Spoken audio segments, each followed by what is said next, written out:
Ernest.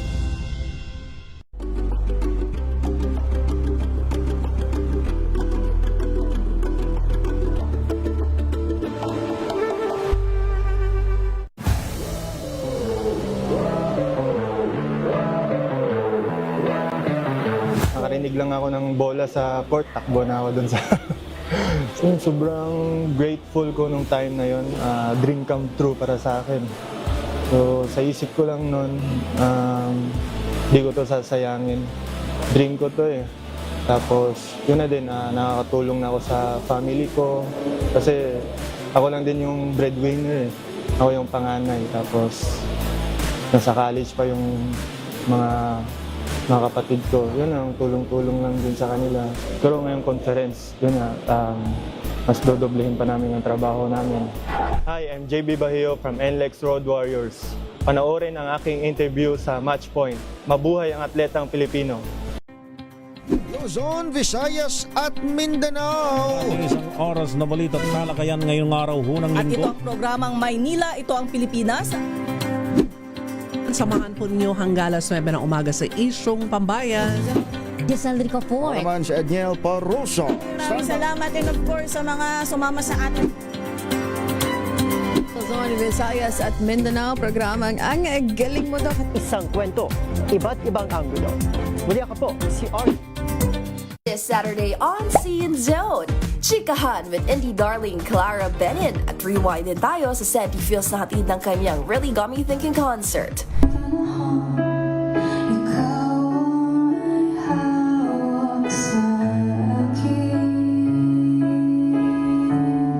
At kilalanin ang US OPM girl group na May May, humandang ma-LSS sa kanilang debut single na Telebong.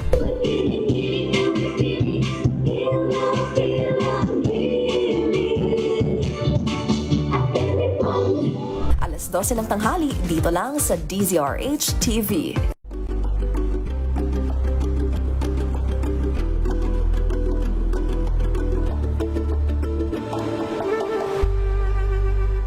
Maagang balitaan, maagang usapan sa mga issue at balita. Kasama si Kuya Angelo Palmones sa Magandang Umaga Pilipinas. Mula Lunes hanggang Biyernes.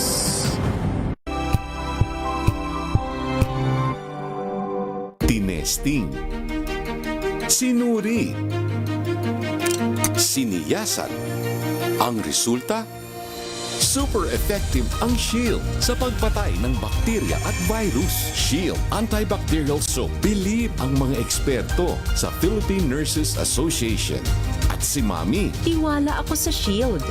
Shield Antibacterial Soap. Napatunayang mabisa. Ang mga nurse, tiwala. ACS. Ang galing-galing mo.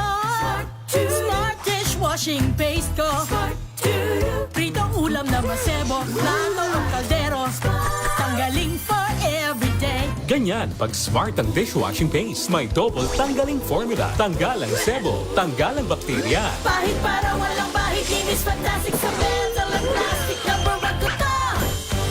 Tanggaling-galing mo. Smart dishwashing paste. ACS. May nagbago. May arte. May budget. Akala nyo lang yon. So solid. White rose papaya, wow, white rose. White rose papaya, wow, white rose. White rose papaya. May glow up with white rose papaya. White Rose Papaya. May puti power times 2 kasi may papaya at niacinamide. May shea butter and tea tree oil pa. Kutis sulit ang glow up. Glow up with white rose papaya. White Rose Papaya. Kutis sulit ang glow up. ACS. Sa lahat ng bagay, simula pa lang, siguraduhing max protection na. Kasi pag kulang ang proteksyon, baka madaling masira. Sa ngipin, dapat may max protection din. Max sa halaga ng Unique Toothpaste. With Max Protect Formula, helps stop cavities before they start, while keeping breath fresh. Try Unique Maximum Fluoride Protection. Para max alaga, max protektado. ACS. Wow, ang saya. Isang barangay na labada, puro mancha pa. Goodbye, pahinga. Mommy, isang laba lang yan sa Pride Bar Blue. May powerful stain-away enzymes na malupit sa dungit mansya. At di masakit sa kamay. Isang laba lang yan. Hello, pahinga! Hello, Pride for Blue. ACN. Dahil ang pagtulong sa kapwa, nasa dugo na nating mga Pilipino, kasama sina Tina Nolasco at Bong Ariola. Advokasya. Live sa DZRH Radio, DZRH TV at DZRH Digital. Bibigyang boses ang bawat adhikain. Advokasya.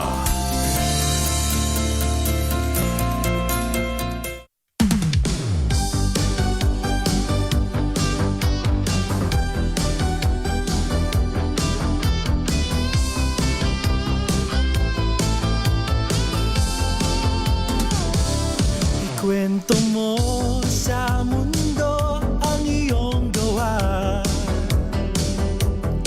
para ang iba ay kumilos at magkusa. Dahil ang lahat naman ay may talino, ipaliwanag kung bakit dapat magbago. Magkaisa sa gawa, wag lang sa salita. Kamay ay itaas, kumilos ng kusa. Sa pagtutulungan, bigat ay gagaan. Pagkakaisa ang kailangan ng bayan. Ipunin natin ang lakas, bawat bisig ay pag-isahin. Kumilos tayong lahat para sa isa lang mithiin. Dahil dapat tayong lahat ay magkaisa para sa isa. Advokasya, advokasya, ko'y dapat ninyong alamin. Advokasya, ko'y dapat din niyong gawin. Advokasya, ko'y dapat din may baguhin. Dahil ang advokasya ko'y para sa kabutihan. Magandang umaga, Luzon, Visayas at Mindanao, at magandang araw po sa inyo saan mang panig ng mundo kayo nakinig at nanonood. Muli kayo'y nakatutok ngayong araw ng Sabado sa programang Advokasya na lagi nyo pong inaabangan. Inyo pong nakakasama at makakasama pa sa isang oras na palitan na magagandang adhikain para sa bayan at para sa kapwa. Ang inyong mga lingkod, Tina Nolasco. Ako po naman si Bong Ariola. Magandang umaga, partner. Magandang sa lahat umaga. na ating mga ka-advokasya. June 27 na.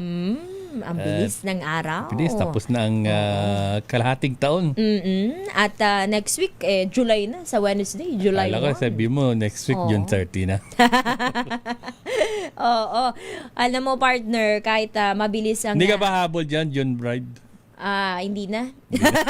Kanila na, no? Alam mo ba, dahil puro ganyan ang topic namin din ni Ka Jerry, nakikinig ang magulang ko, ikakasal ka na pala, hindi namin Hindi alam. nila alam. Ako rin hindi ko alam. Birthday mo na ba sa August? Hindi, November ako. November, no? Kasi, Carmen, siguro August birthday nito. Sabi nga, di ba, ako ay si Agustina, at ang tatay ko ay si Agustin. Nakikinig ngayon yan. Ay, good morning po, tatay.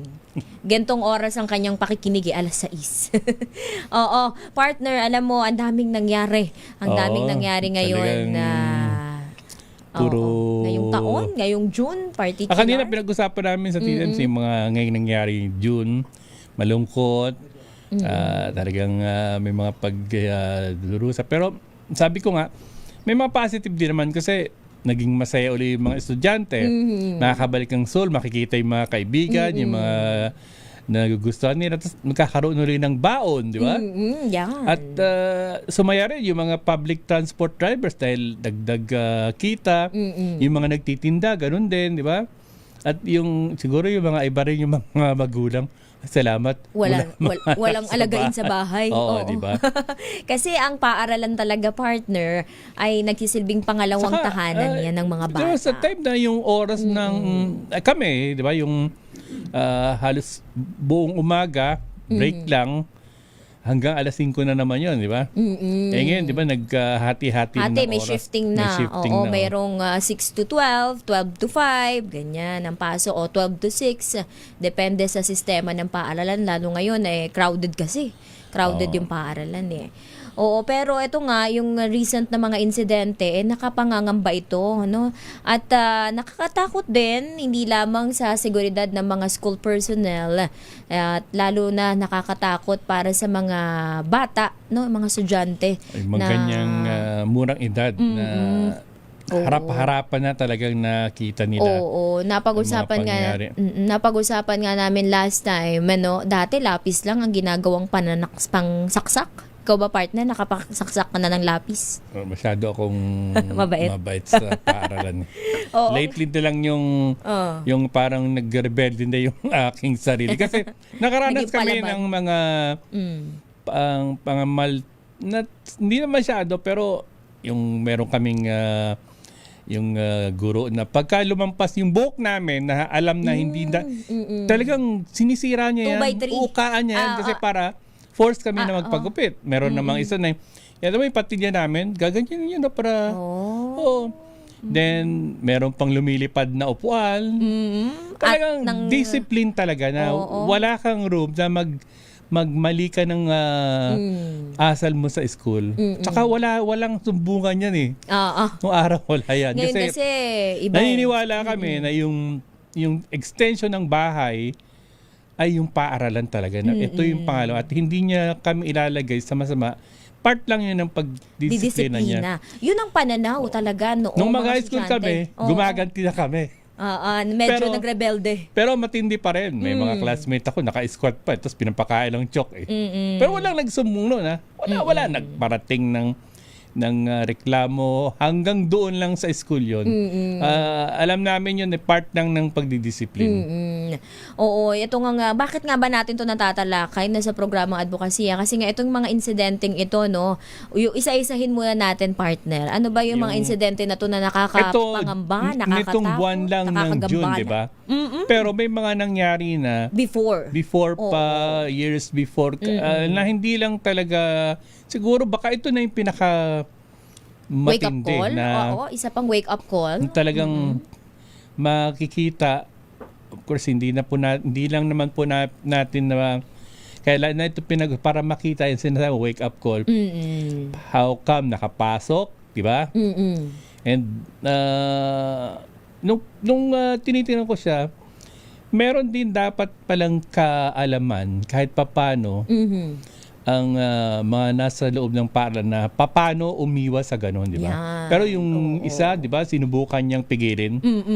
Partner, nung naalala ko, nung inappoint ako ni Dr. Cesar Chavez sa Department of Education as a field reporter, naitanong ko yan kay then late Secretary and Senator Raul Roco, yung siya pa ang secretary. Kahandaan ba ng mga mula pa lang sa grade school na maging like traffic, di ba?